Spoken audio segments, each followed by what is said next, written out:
नमस्कार दोस्तों। अधिक मात्रा में होने वाली होमगार्ड भर्ती परीक्षा के अंतर्गत किस प्रकार से शारीरिक दक्षताएं होंगी और जो होने वाली जो परीक्षाएं हैं उसमें अंक किस प्रकार से प्रदान किए जाएंगे, कौन कौन से बोनस मार्क्स आपको दिए जाएंगे, किस प्रकार से आपको फॉर्म भरने में सावधानी रखनी पड़ेगी, उन सभी की जानकारी इस वीडियो में देखने को मिलेगी। आइए देखते हैं शारीरिक अर्हताएं। तो शारीरिक अर्हताएं के अंतर्गत आपको देखने को मिलेगी ऊंचाई जो है 168 सेंटीमीटर या उससे अधिक होनी चाहिए सामान्य वर्ग, अनुसूचित जाति, अन्य पिछड़ा वर्ग के लिए दोस्तों। ठीक है, 153 सेंटीमीटर या उससे अधिक होना चाहिए राजस्व जिला दक्षिण बस्तर, दंतेवाड़ा, नारायणपुर, बीजापुर, बस्तर उत्तर, बस्तर, कांकेर, कोरिया, सरगुजा, जसपुर के अनुसूचित जनजाति वर्ग की महिला एवं पुरुष अभ्यर्थियों के लिए। उसी प्रकार से 158 सेंटीमीटर या इससे अधिक ये किसके लिए है? शेष राजस्व जिला के लिए, अनुसूचित जनजाति के पुरुष तथा सभी वर्ग के महिलाओं के लिए। अब सीना बिना फुलाए 81 सेंटीमीटर, अनुसूचित जनजाति अभ्यर्थियों के लिए 76 सेंटीमीटर है। देखिए, बिना फुलाए ये होना चाहिए तथा फुलाने पर 86 सेंटीमीटर दिया गया है और अनुसूचित जनजाति अभ्यर्थियों के लिए 81 सेंटीमीटर। अभ्यर्थी का सीना फुलाने एवं बिना फुलाने पर कम से कम 5 सेंटीमीटर का अंतर होना आवश्यक है।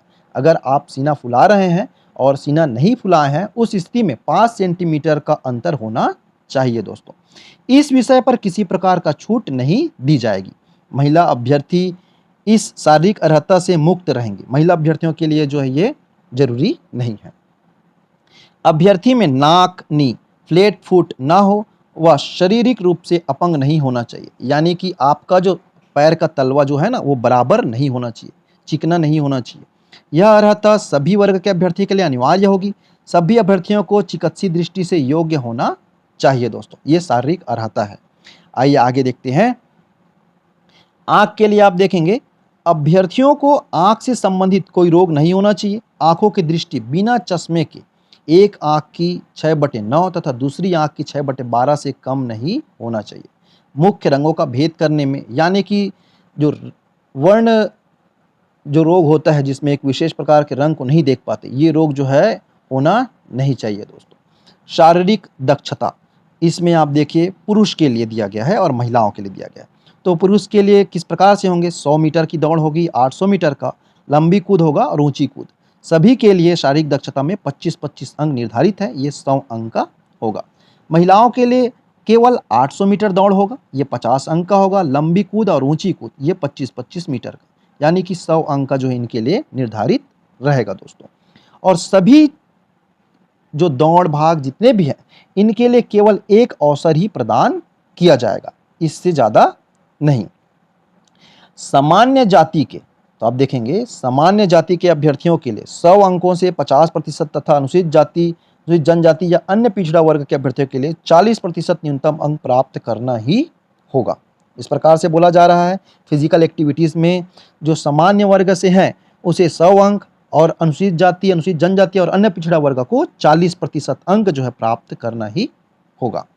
लिखित परीक्षा, तो लिखित परीक्षा किस प्रकार से होगी? तो देखिए 100 अंकों की जो है परीक्षा होगी और इसकी समय अवधि 2 घंटे की होगी। आप देख सकते हैं समय अवधि 2 घंटे की होगी और लिखित परीक्षा जो है 100 अंकों की होगी। इस परीक्षा में अनारक्षित वर्ग के उम्मीदवारों को 50% एवं अनुसूचित जाति, अनुसूचित जनजाति और अन्य पिछड़ा वर्ग के उम्मीदवारों को न्यूनतम 40% अंक आपको लाना होगा दोस्तों। इस प्रकार से जो है परीक्षा होगी। अब आगे देखिए किस प्रकार से बोनस अंक दिए जाएंगे। तो जिसने विद्यालय, महाविद्यालय, कम से कम संभाग स्तरीय, विश्वविद्यालय स्तरीय खेलकूद प्रतियोगिता के सदस्य रूप में पिछले 3 वर्षों से कभी भी प्रतिनिधित्व करते हुए टीम अथवा व्यक्तिगत स्पर्धा में कोई पदक प्राप्त किया हो तो उसे 5 अंक दिया जाएगा। उसी प्रकार नाविक, तैराक एवं गोताखोर चयन समिति के द्वारा कौशल परीक्षा उपरांत संतुष्ट होने पर बोनस अंक दिए जाएंगे, ये 10 अंक है। उसी प्रकार एनसीसी सी प्रमाण पत्र है तो 5 अंक है। ड्राइविंग लाइसेंस या हैवी वाहन का लाइसेंस है तो 5 अंक दिया जाएगा। नाई, धोबी आदि जो ट्रेड है ना, इसमें कौशल में अगर परीक्षा पास किए होंगे तो उन्हें 5 अंक दिया जाएगा। उसी प्रकार आपको देखने को मिलेगी उम्मीदवार जो मान्यता प्राप्त संस्था से हिंदी टाइपिंग में न्यूनतम 25 शब्द प्रति मिनट की गति से प्रमाण पत्र रखता हो तो उसे 5 अंक दिया जाएगा।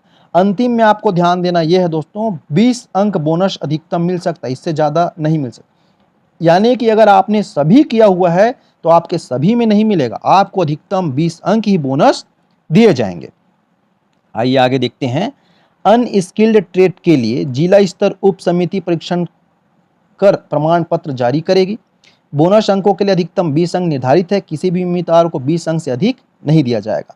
अब चयन सूची, तो देखिए, शारीरिक प्रवीण टेस्ट 100 अंक व लिखित परीक्षा 100 अंक का होगा, बोनस 20 अंक का होगा। इस प्रकार से टोटल 220 अंक का जो है पूर्णांक रहेगा, जिसके अनुसार जितने अंक लाएंगे उसी के अनुसार आरक्षण के हिसाब से एक मेरिट लिस्ट तैयार की जाएगी।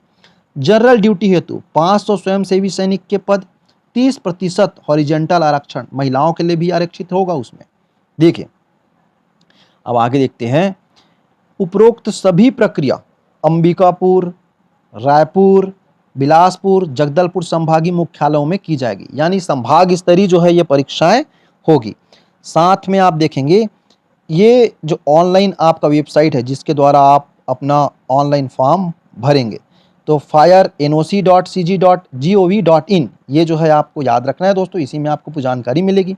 और आवेदन फॉर्म भरते समय कौन से शिक्षा संबंधी प्रमाण पत्र, संबंधित जिले का मूल निवासी प्रमाण पत्र, जाति प्रमाण पत्र, रोजगार कार्यालय का जीवित पंजीयन प्रमाण पत्र, अभी तक आपका जीवित पंजीयन प्रमाण पत्र नहीं है तो बिल्कुल रोजगार कार्यालय में जाकर करवा सकते हैं। 2 नग पासपोर्ट साइज रंगीन फोटो, आत्मसमर्पित नक्सली या नक्सल पीड़ित हेतु छूट की आवश्यकता है तो जिला कलेक्टर का प्रमाण पत्र। और बोनस अंक के लिए देखिए, संभाग स्तरीय विश्वविद्यालय स्तरीय खेलकूद प्रतियोगिता में प्राप्त पदक का प्रमाण पत्र, NCC प्रमाण पत्र, ड्राइविंग लाइसेंस भारी वाहन, हिंदी टाइपिंग का प्रमाण पत्र, ये सब चीज़ आपको फॉर्म भरते समय होना चाहिए, जिसके अनुसार जो है आपको छूट या आदि जो बोनस अंक हैं वो मिलेंगे दोस्तों। ये जानकारी अच्छी लगी हो तो इस वीडियो को लाइक करिए, सब्सक्राइब करिए और ज़्यादा से ज़्यादा अपने दोस्तों तक शेयर कीजिए। Thank you.